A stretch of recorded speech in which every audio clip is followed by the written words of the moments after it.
আচ্ছা, তথ্য ও যোগাযোগ প্রযুক্তি বা আইসিটি এই শব্দগুলো তো আমরা হামেশাই শুনি, কিন্তু কখনো কি থেমে ভেবে দেখেছি এই প্রযুক্তি আমাদের পৃথিবীকে ঠিক কতটা বদলে দিয়েছে? চলেন আজ এই ব্যাপারটাই একটু কাছ থেকে দেখা যাক। তো সবার আগে চলেন একটু দেখে নিই প্রযুক্তি আমাদের পৃথিবীকে ঠিক কিভাবে বদলে দিয়েছে। দেখুন, একদিকে সেই পুরনো দিনের রেডিও আর টেলিফোন, আর অন্যদিকে আজকের দিনের ঝকঝকে স্মার্টফোন আর কম্পিউটার। পার্থক্যটা কিন্তু আকাশ পাতাল, তাই না? প্রযুক্তির এই লাভটা সত্যিই অবাক করার মতো। কিন্তু আসল প্রশ্নটা হলো, কোন জিনিসটাই বিশাল পরিবর্তনকে সম্ভব করল?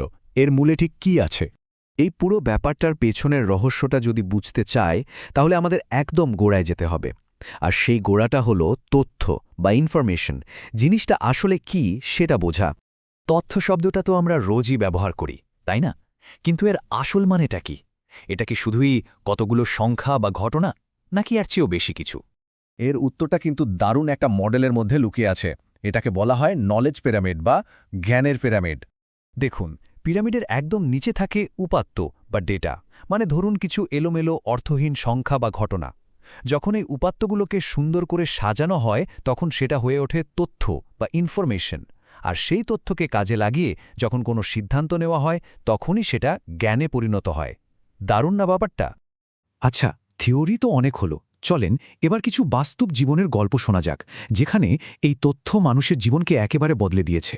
আমাদের প্রথম গল্পটা ময়মনসিংহর একজন সাধারণ কৃষককে নিয়ে। তিনি একদিন টেলিভিশনে একটা নতুন বিদেশি ফসল চাষের ব্যাপারে জানতে পারলেন। আর ওই ছোট্ট একটা তথ্যই তার জীবনটা ঘুরিয়ে দিল। তিনি সেই স্ট্রবেরি চাষ করে প্রায় ১.৫ মিলিয়ন টাকা আয় করলেন। ভাবা যায়, টেলিভিশন থেকে পাওয়া একটা সাধারণ তথ্য একজনের ভাগ্য কতটা পাল্টে দিতে পারে। এবার শ্রাবন্তীর গল্পটা শোনা যাক।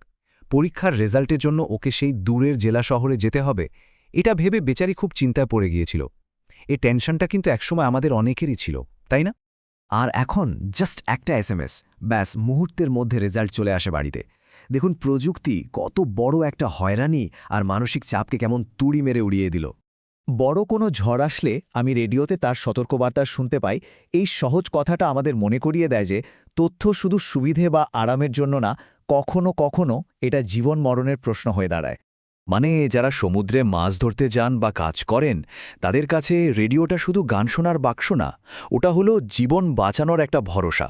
এটা প্রমাণ করে যে রেডিওর মতো পুরনো প্রযুক্তিও কিন্তু এখনও ভীষণ দরকারি। তো এই ব্যক্তিগত গল্পগুলো থেকে চলুন এবার একটু বড় ক্যানভাসে তাকাই, দেখি পুরো সমাজে ঠিক কী ধরনের পরিবর্তন এসেছে। আইসিটি এই জিনিসটা পুরো দুনিয়াটাকে যেন একটা গ্লোবাল ভিলেজ বা বিশ্বগ্রামে পরিণত করেছে।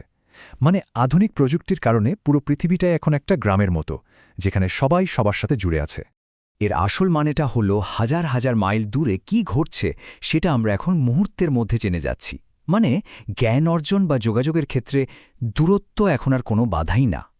আর এই যে আমরা সবাই সবার সাথে জুড়ে গেছি, এর ফলেই প্রযুক্তি এখন আমাদের নিঃশ্বাসের মতো জীবনের প্রত্যেকটা অংশে ঢুকে গেছে। চলেন কয়েকটা উদাহরণ দেখি। যেমন ধরেন পড়াশোনা, এখন তো আস্ত একটা লাইব্রেরি পকেটে নিয়ে ঘোরা যায়, একটা ইবুক রিডারে। কিংবা ধরেন স্বাস্থ্যসেবা, ডাক্তার আছেন এক শহরে, রুগী আরেক শহরে, কিন্তু ঠিকই চিকিৎসা চলছে। এটাই তো টেলিমেডিসিন। কৃষিকাজও কিন্তু পিছিয়ে নেই। কখন সার দিতে হবে, ফসলে কোন পোকা লেগেছে, জরুরি সব তথ্য আর গবেষণা এখন কৃষকের হাতের মুঠোয়। আর ব্যাংকিং, সে তো এখন আর সকাল ৯টা বিকেল ৫টার ব্যাপার না। এটিএম মেশিনের কল্যাণে লেনদেন চলছে দিনরাত ২৪ ঘণ্টা।